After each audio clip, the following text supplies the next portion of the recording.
FreeMMOStation.com.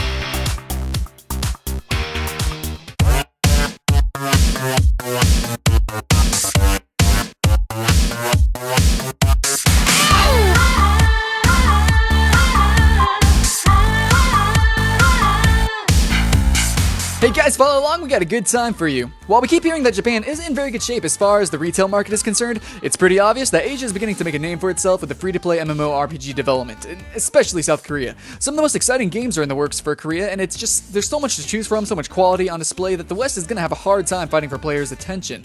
It seems that for every Elder Scrolls Online that we got going on, there's a few Black Deserts and Monster Hunters right around the corner, and it's just exciting times indeed. So, here are some of the most anticipated Asian MMO games here on our top 10 Asian MMORPG list. Let's woo!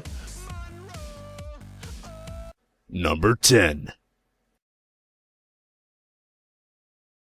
After the success of Age of Wushu, Chinese studio SnailGames is working on Black Gold, an MMORPG that runs on an improved version of the Flexi engine used in the aforementioned game. Set in a steampunk fantasy universe, Black Gold offers a hybrid combat system, a huge world with 300 square kilometers of land to explore, and over 3,000 dynamic events, as well as over 100 different kinds of vehicles, from tanks to mechs and even dragons. So, step inside a mech, the third-person view will switch to first-person. That's the kind of detail we'd like to see. We should learn more about Black Gold during the E3 2013. And personally, I'm excited to see that. Number 9. NCSoft is going the Diablo way with Lineage Eternal TWILIGHT RESISTANCE. On the other hand, we can also say that they're going back to their roots for this game, taking some cues from the first Lineage. This is an action RPG where you can draw patterns with the mouse to execute some special and usually impressive moves. And sometimes you'll enter into massive amazing battles. Oh, and the way you can just knock your enemies into the abyss is just so fulfilling. We can't wait to do it. Number 8. ICARUS Online runs on the CryEngine 3, and it shows. It looks absolutely stunning. The characters look amazing as well as the diverse monsters and locations, but this game has more to it than graphics. While at first it may seem too familiar for its own good, the companion system is what motivates us to play. Think of it as Monster Hunter meets Dragon's Prophet, and by this, we mean that you can fight and tame most of the monsters in the game world. It's not just the land creatures either. You'll have your share of impressive dragons to tame and use as flying mounts. A fantasy game that may tread no new ground, but surely, it at least looks badass. Number 7.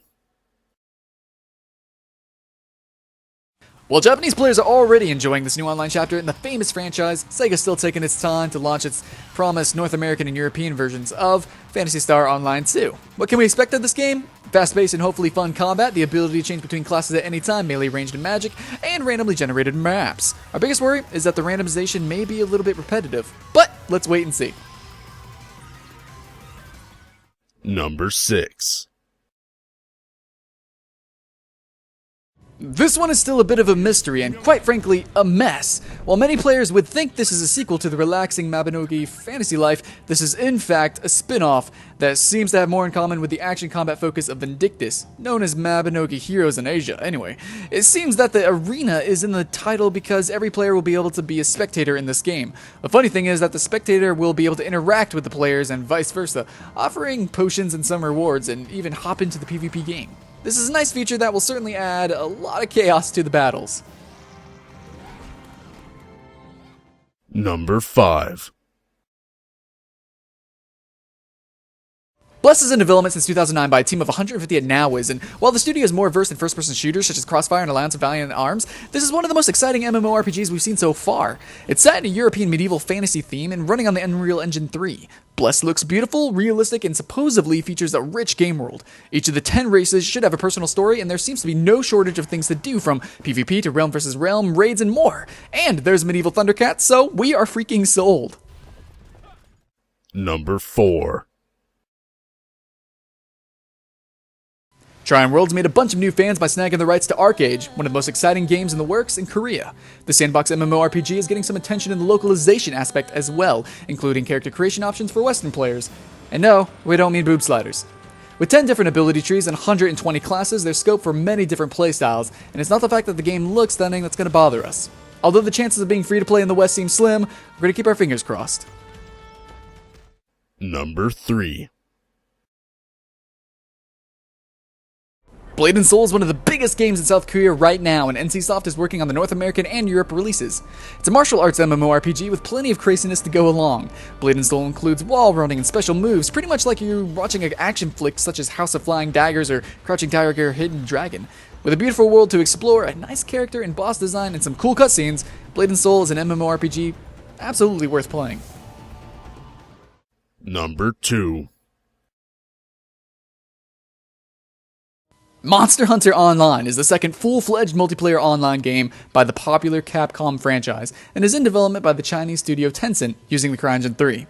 Announced as a China exclusive, Crytek apparently had a huge slip by adding the words internationally and worldwide to a press release about the game, something that was fixed a short while later.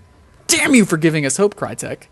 Anyway, Monster Hunter Online is very short on info yet, so all that we really know is that the Chinese beta is scheduled for June 2013. And number 1. Black Desert seems to find its way into every top we make, and usually in the first position. What else can we say about this game? But don't worry, we won't go on and on again about the amazing graphics and characters. You should know the drill by now. So, we could say that we're honestly excited for the things such as seamless sandbox world, there's a housing system, action combat, a weather system, night and day cycle with exclusive events, parkour movement, siege warfare, and so much more that we feel like, honestly, we're just barely scratching the surface.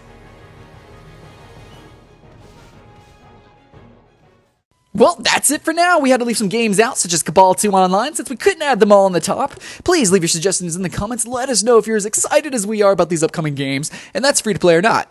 Okay, well, all in all, that's it, and thank you very much, and see you again next time. Bye-bye.